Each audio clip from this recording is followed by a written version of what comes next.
single extension that sends signals away from the cell body. A single extension that sends signals away from the cell body.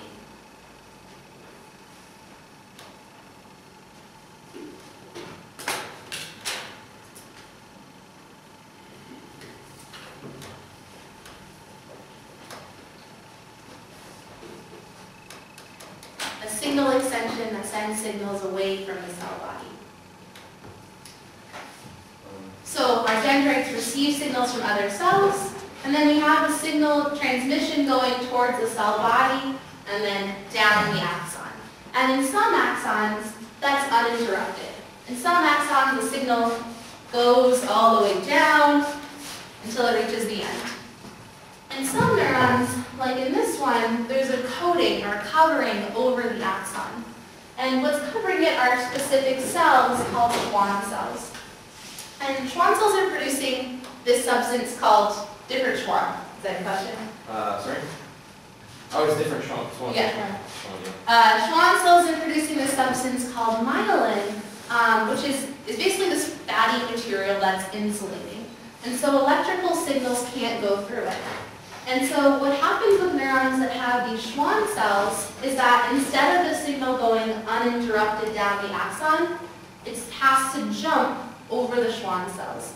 So instead of going like this, it goes like this. What's the point? So what's the point? So the point is, instead of going like this, it's going like this. Which one's faster? The second one. Yeah, the second one. So impulses can be transmitted more quickly when there's a myelin sheath. So let's see. A myelin sheath is a coating of Schwann cells. A coating of Schwann cells over the axon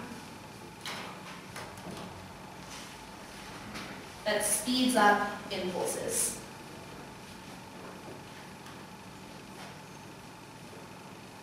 A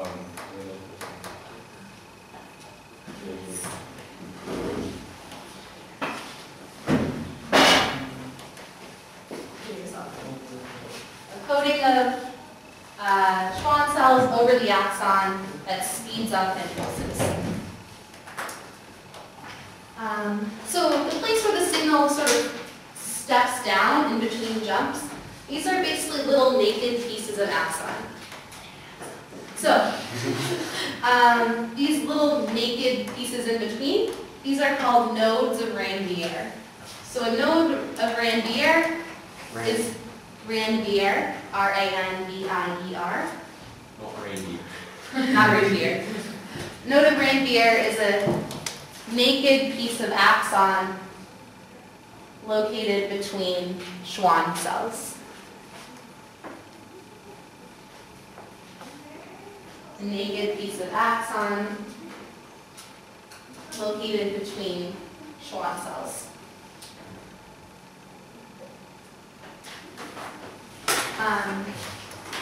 So the neurons, these are, again, the main cells of the nervous system. They're the ones that are actually sending the impulses. But there are actually lots more other cells that make up nervous tissue, called neuroglial cells, or you can also call them glial cells for short. And they're the helper cells. I want to make an analogy. Is anyone here a tennis fan? Like, anyone have a famous tennis player? Or a favorite tennis player? All right, Stefan, who's your favorite tennis player? Okay, Djokovic. So Stefan likes Djokovic. So Djokovic would be the neuron. Okay, he's the one that's doing the main role here, which is playing tennis. But he needs the support team to help him succeed in this. He needs his coach. He needs the ball boys. He needs the person giving him water. He needs the medic. He needs all these people helping him out. So if Djokovic is the neuron, then all these helpers, these are the glial cells. So the neuroglial cells are the helper cells of the nervous system. Where are they located again? So hold on. The neuroglial cells are the helper cells of the nervous system. What? The neuroglial cells are the helper cells of the nervous system.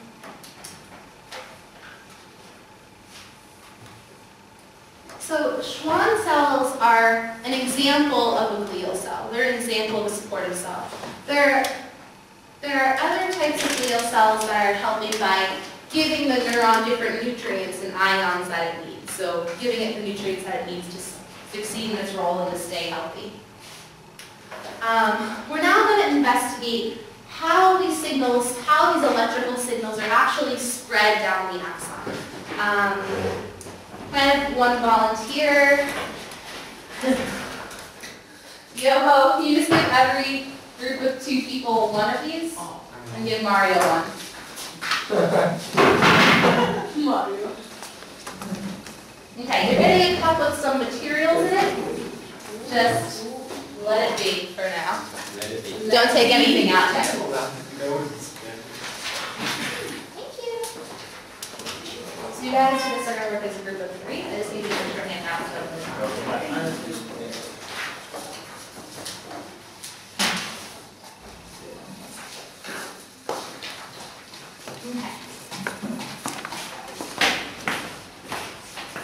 Thanks, Yoda. Okay. I'm a volunteer to read the introduction on here. Introduction. Stefan? In the security Europe sector, the model to simulate how neuron processes information. The model will include such items as plastic, leads, and paper. You will need to know the following parts.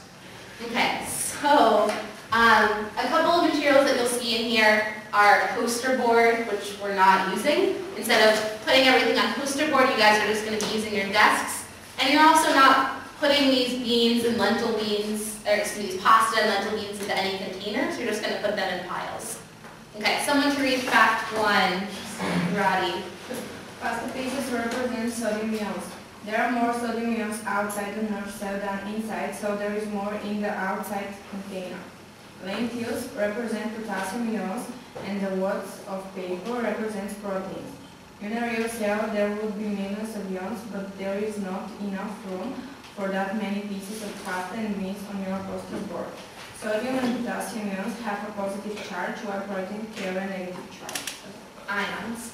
Alright, so someone tell me, and actually first I just want to apologize for continuing to use this gross brown color. I'm having a dry erase board marker cross, like sort of mass extinction going on. What is the abbreviation for sodium ion? What's the abbreviation for sodium ion? Mario? Good. How about potassium ion? Selena? Okay, what's the plus? Good. Okay, fact number 2. Fact number 2. Kathy? A positive charge attracts a negative charge and vice versa. However, positive charges repel each other, and so do negative charges. Great. So opposites attract, right? Nothing new from physics class here. Opposites attract, positive and negatives attract, whereas the same charges repel each other. Fact 3. Damiana? Electrical charge, proton and potential is the result of axis Ions. on one side of the cell and Good. So we'll see that we have different amounts of ions starting